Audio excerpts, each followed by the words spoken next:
Ketaba Kadisha. Oke. Kita lihat di sini.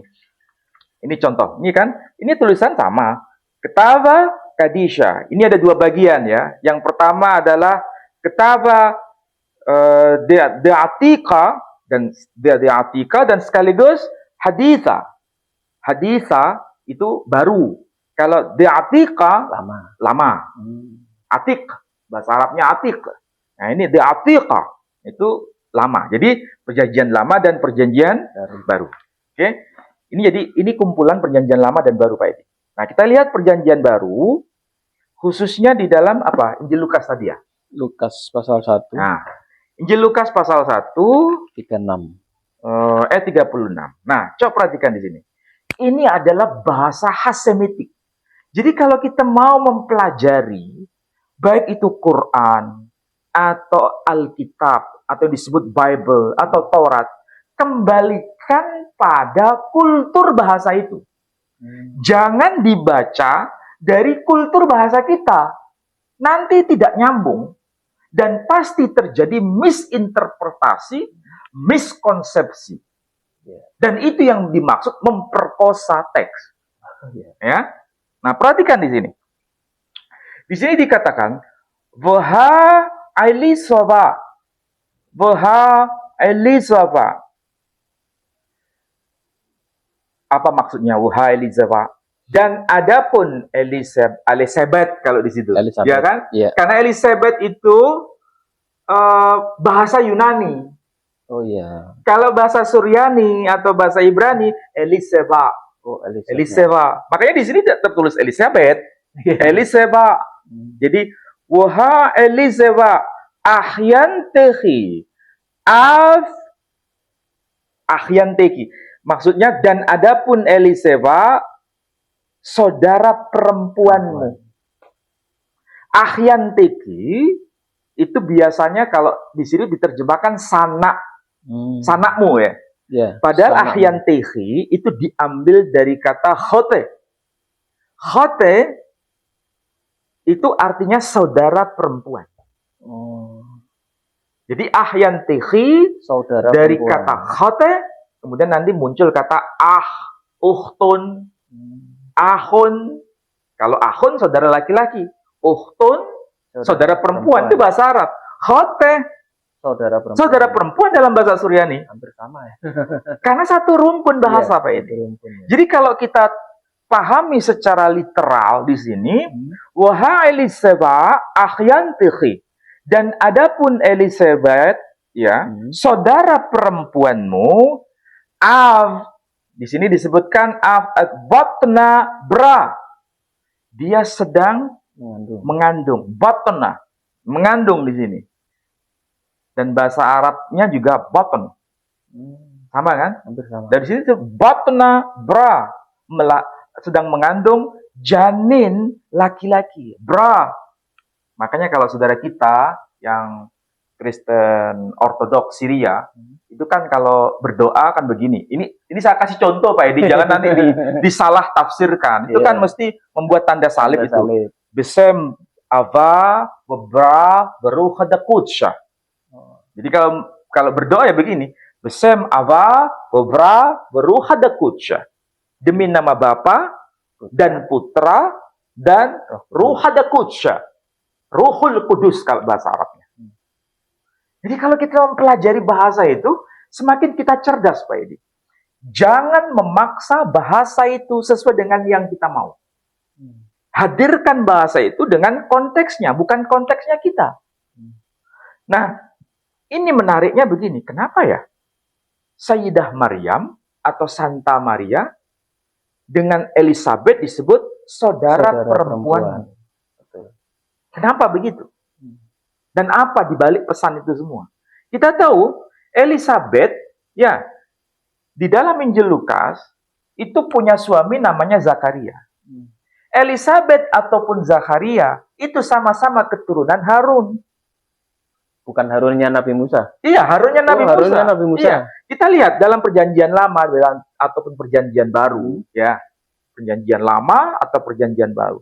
Coba cari nama Harun selain Harunnya Nabi Musa, tidak akan ketemu. Oh, Harun cuma Nabi. Harun di dalam semua kitab setebal ini, itu hanya satu person. Satu pribadi yang dimaksud adalah Harun itu. Harun yang saudaranya Nabi Musa. Iya. Itu. Dengan kata lain, begini. Elisabeth yang istrinya dari Zakaria. Elisabeth itu termasuk saudara perempuan Sayyidah Maria. Maryam. Atau saudara, Sayyidah Maryam punya saudara perempuan yang namanya Elisabeth.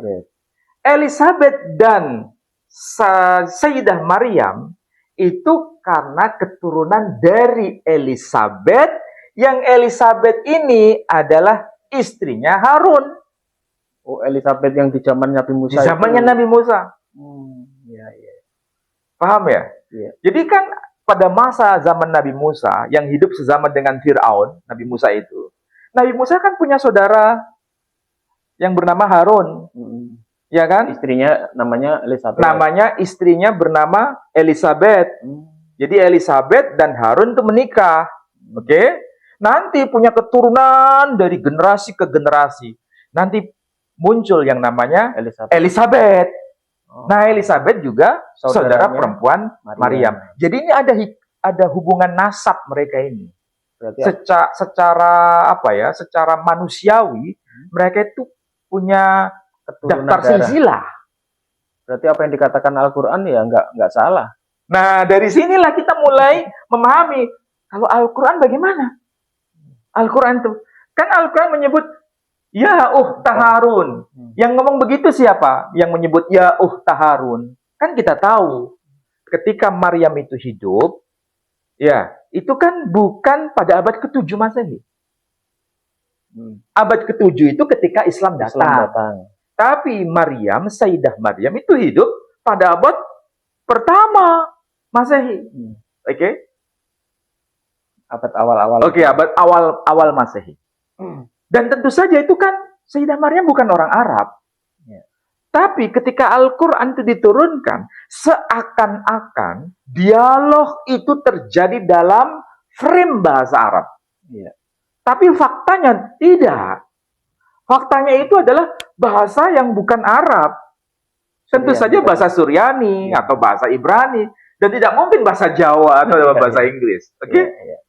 Tapi ketika Quran diturunkan, otomatis diterjemahkan dalam versi bahasa Arab. Supaya apa? Supaya Nabi SAW yang beliau dari kalangan Bani Ismail itu paham sesuai dengan bahasanya.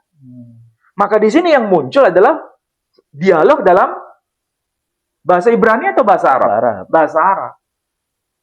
Itulah kemudian muncul ungkapan ya Harun, maka na abuki imra'atu sau'in wa kanat ummuki baghiyah. Bahasa Arab ini. Intinya, wahai saudara perempuan Harun, ayahmu bukan seorang penjahat dan ibumu juga seorang pezina. Ya kan begitu? Itu kalau terjemahannya. Nah, kalau kita kembalikan pada struktur bahasa Arabnya, itu kan sebetulnya ada pesan, persis seperti yang termaktub dalam Injil Lukas. Karena ini sama-sama retorika bahasa Semitik, bahasa Timur Tengah. Ya Harun. Artinya apa? Artinya, ini orang Yahudi yang menyapa Sayyidah Maryam dengan sebutan ya Harun, berarti Sayyidah Maryam ini memang punya saudara, punya keluarga juga yang namanya disebut Harun. Sekaligus Sayyidah Maryam dan Harun ini sama-sama keturunan Harun yang suami dari Elisabeth. Berarti Harunnya ada dua. Kalau dalam Quran disebutkan ada nama Harun. Berarti Harun di zamannya Sayyidah Maryam. Ya. Bukan Harun di zaman Nabi Musa. Bukan Harun di zaman Nabi Musa. Tapi kalau di Alkitab hanya ini Harun yang dimaksud adalah Harunnya Nabi Musa. Nabi Musa. Ini bahasa retorika Semitik. Dengan bahasa lain begini. Maksudnya di dalam Injil Lukas itu, saudara perempuanmu ya yang dimaksud adalah saudara perempuan Sayyidah Maryam atau Santa Maria atau Bunda Maria. Itu saudara perempuan dari Elizabeth. Ya. Oke. Elizabeth itu kan bukan hanya Elizabeth istrinya Nabi Harun, Nabi Harun. ya kan? Tapi ada juga Elizabeth yang lain, Ya. yang zaman Istrinya Zakaria. istrinya Zakaria. Jadi tokohnya beda, tapi namanya Sama. sama. Jadi saudara perempuanmu, Elizabeth, saudara perempuan Maryam, Sayyidah Maryam, keduanya keturunan Elizabeth, istrinya Harun, Ya, zamannya Nabi zaman Musa. Nabi Musa. Kalau Quran berbeda tokoh yang dimaksud, ya, tapi maksudnya sama. Sayyidah Maryam punya saudara bernama Harun, ya. Keduanya ini, Sayyidah Maryam dengan Harun ini, keturunan dari Harun, Zaman suaminya Nabi Musa. Elizabeth. Oh, berarti ada Harun di zamannya Nabi Bunda Maria ya. Iya. Jadi kira-kira tahu maksudnya ini. Tahu. Ini sama-sama bahasa Semitik, Pak. Jadi tidak ada yang salah. Alkitab tidak salah dalam hal ini. Al-Quran juga nggak salah dalam hal ini. Kalau Al-Quran yang menyebutkan Maria saudara Harun itu ditemukan di mana ya? Yang dalam Al-Quran? Iya. Maria saudara yang buktinya kalau di zaman Maria itu ada Harun gitu. Yang bukan Harunnya. Quran sendiri kan menyebut ya ukhta Harun. Berarti Sayyidah Maryam punya saudara laki-laki yang bernama Harun. Hadis pun juga menyebutkan itu. Dalam kitab-kitab hadis menyebutkan Sayyidah Maryam itu juga punya saudara yang saleh yang bernama Harun. Ada disebutkan dalam hadis. Dan keduanya ini keturunan dari Harun. Harunnya saudara Nabi Musa yang punya istri namanya Elizabeth. Sebaliknya kalau Alkitab, itu Sayyidah Maryam punya saudara perempuan yang bernama Elizabeth. Dan Elizabeth serta Sayyidah Maryam sama-sama keturunan dari Elizabeth, saudara istrinya Harun. Iya. Berarti ada dua Elizabeth, ada dua Harun di sini. Jadi disinilah bahasa Semitik. Kalau tidak paham bahasa Semitik, yaitu tadi menyalahkan Quran, ya kan? Kalau sudah menyalahkan Quran, ini karena memang dia tidak paham bahasa Semitik. Iya. Oke. Nah, yang harus kita klarifikasi. Loh, kalau begitu Sayyidah Maryam itu keturunan dari Harun? Jawabannya iya. Iya. Dan itu Bapak Gereja mengakui juga. Jadi Bapak Gereja itu ya mengakui bahwa Sayyidah Maryam itu sebetulnya dari dua jalur. Jalur siapa? Dari jalur suku Yehuda dan sekaligus jalur suku Lewi. Kemarin kita sudah bahas kan? Ya. Bahwa Sayyidah Maryam itu ada dua jalur. Cuma masalahnya begini Pak Edi. Yang populer, ini saya bicara populer ya.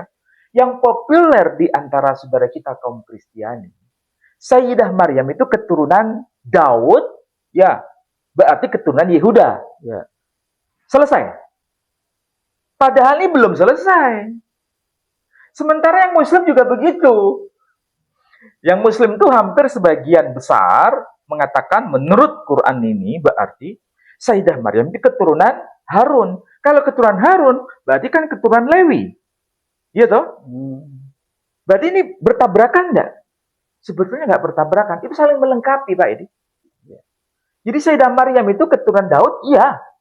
Tapi keturunan Harun juga iya. Keturunan Yehuda, iya. Keturunan Lewi juga iya. Nah, kalau begini kan clear. Tidak ada masalah. Jadi kalau ditanya, kita sebagai Muslim, apakah Muslim mengakui bahwa Sayyidah Maryam keturunan Nabi Daud? Saya katakan, iya, benar. Apakah betul keturunan Yehuda? Iya, benar. Tapi itu belum lengkap. Sekaligus Sayyidah Maryam itu keturunan Lewi. Harun dari Lewi tadi ya.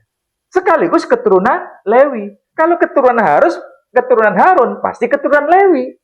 Bahkan bukan ini terjadi pada masa Sayyidah Maryam. Kok dari dua suku yang berbeda? Ingat, suku Lewi sejak awal itu tidak mendapatkan warisan tanah di Israel. Iya kan? Yang dapat itu hanya selain suku Lewi. Jadi suku Lewi itu nanti bisa menjalin hubungan kekerabatan, pernikahan dengan suku-suku yang lain. Dan itu faktanya terjadi pada diri Sayyidah Maryam. Makanya nenek moyangnya itu kawin campur antara suku Lewi dengan Yehuda. suku Yehuda. Dan itu sudah terjadi sejak zaman awal. Loh, bagaimana tahu?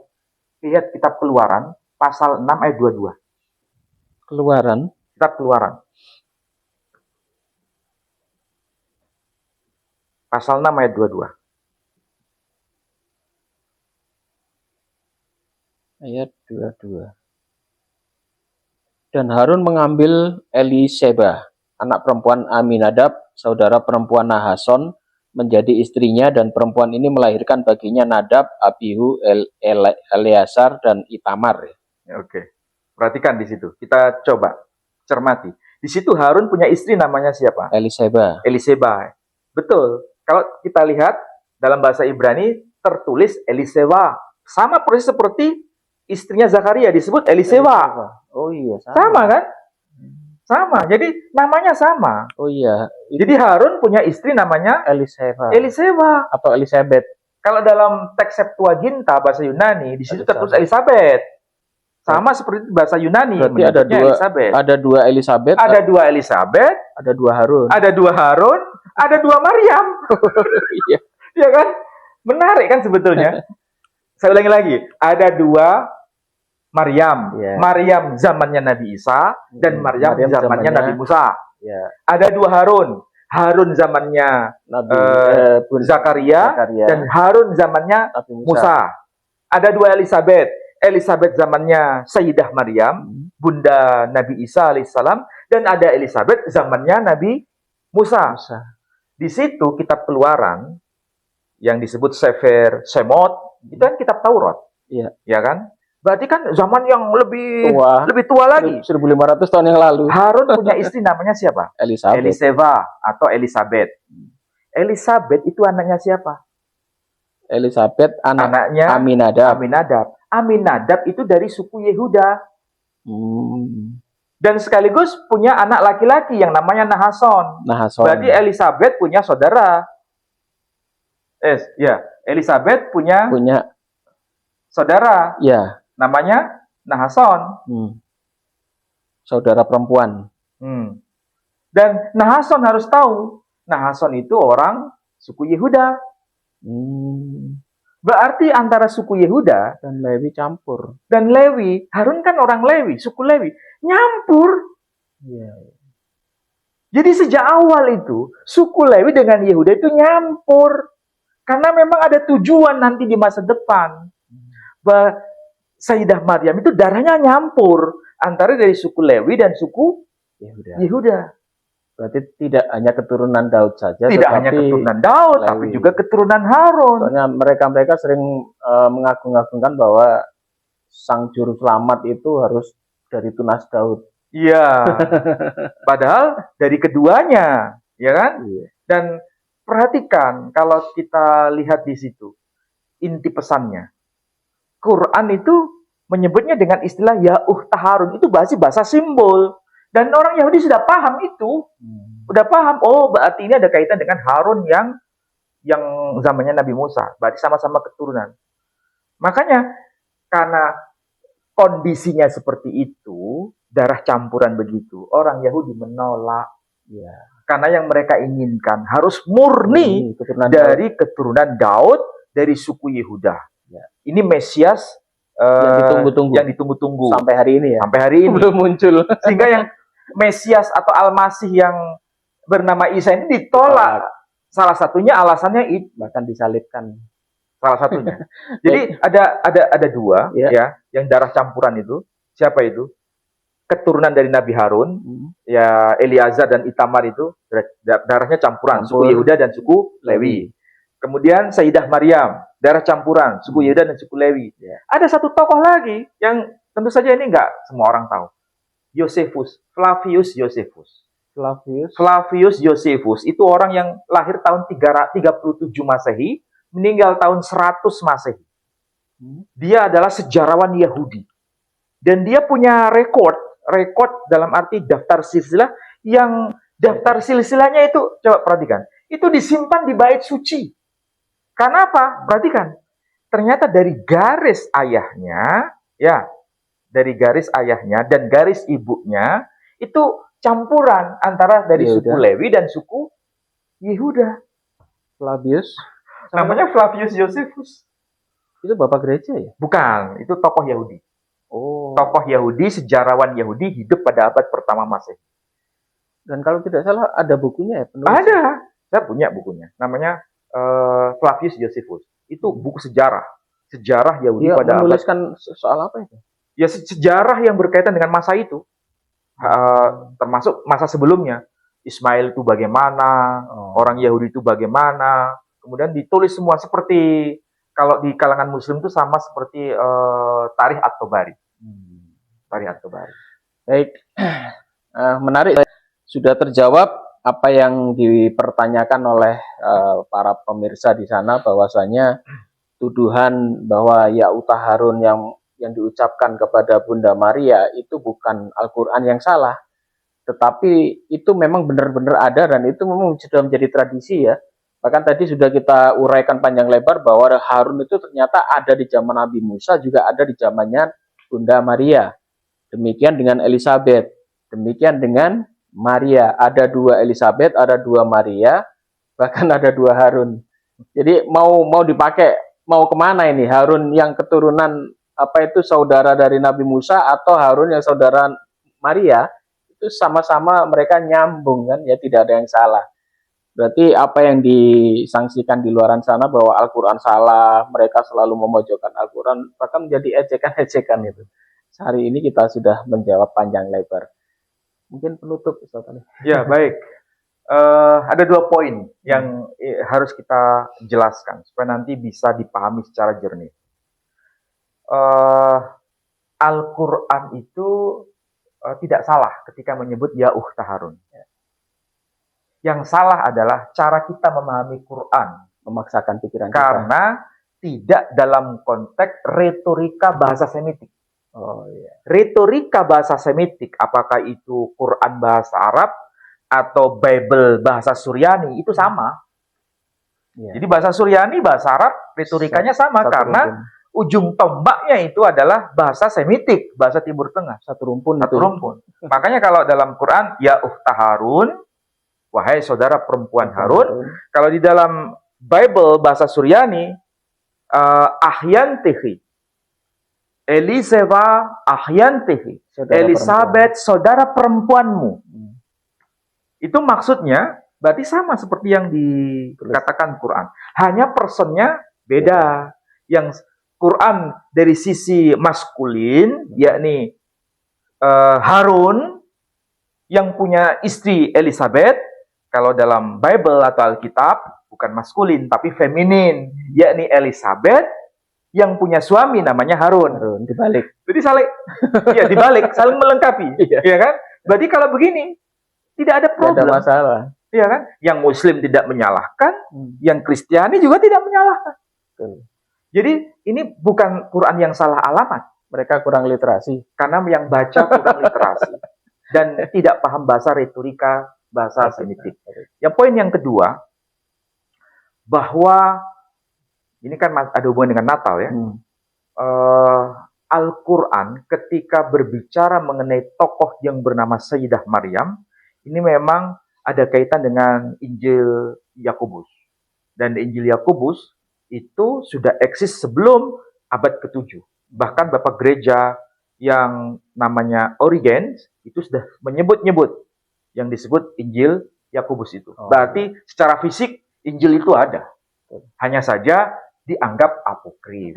Tapi meskipun dianggap apokrif, nama yang termaktub di situ Sayyidah Hana, namanya ada. Islam mengakui, Katolik mengakui, Ortodok mengakui, Protestan mengakui kan? Tapi Injilnya ditolak, tapi isinya diterima. Nama itu muncul. Kemudian ada nama Yoachim, ya kan? Nama Yoachim muncul. Dan itu adalah nama lain dari Imran kalau dalam bahasa Quran. Baik, saudaraku, untuk minggu depan kita akan membahas, biasanya mereka ini membedakan, mereka mengatakan, karena besok mendekati hari Natal ya, mereka sering mengatakan bahwa Yesus dan Nabi Isa itu beda hanya karena dia melihat Yesus lahir di kandang domba, Isa lahir pohon korma. Di bawah pohon korma. Nanti minggu depan akan kita bahas ya. Ternyata itu panjang nanti ceritanya dan kita akan kasih bukti-bukti ternyata Yesus juga lahir di bawah pohon kurma ya. Bahkan di dalam kandang pun itu juga ada beberapa cerita yang beda-beda. Nanti minggu depan kita bahas ya. Dan untuk saudaraku yang ingin menyumbang kepada yayasan kami, Yayasan Pembina Mu'alaf, silahkan. Ini ada tagline di bawah. Kami banyak punya program ya untuk pembinaan para mu'alaf, untuk membangun masjid, membangun pondok pesantren, membeli tanah dan sebagainya. Tolong Anda bisa kirim ke rekening kami ke Yayasan Pembina Mu'alaf, Yayasan Pembina Mu'alaf At-Tauhid di nomor rekening Bank Syariah Indonesia di nomor 888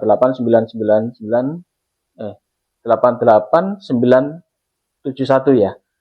Ada di bawah ya. Jadi atas nama Yayasan Pembina Mu'alaf Jawa Timur. Dan untuk saudara-saudaraku sekalian yang sudah menyumbang kepada kami, saya ucapkan terima kasih dan mohon maaf. Semoga apa yang kita ceritakan pada malam hari ini ada manfaatnya dan kami sekalian mohon maaf jika ada salah kata. Demikian, wabillahi taufiq wal hidayah. Wassalamualaikum warahmatullahi wabarakatuh. Waalaikumsalam warahmatullahi wabarakatuh.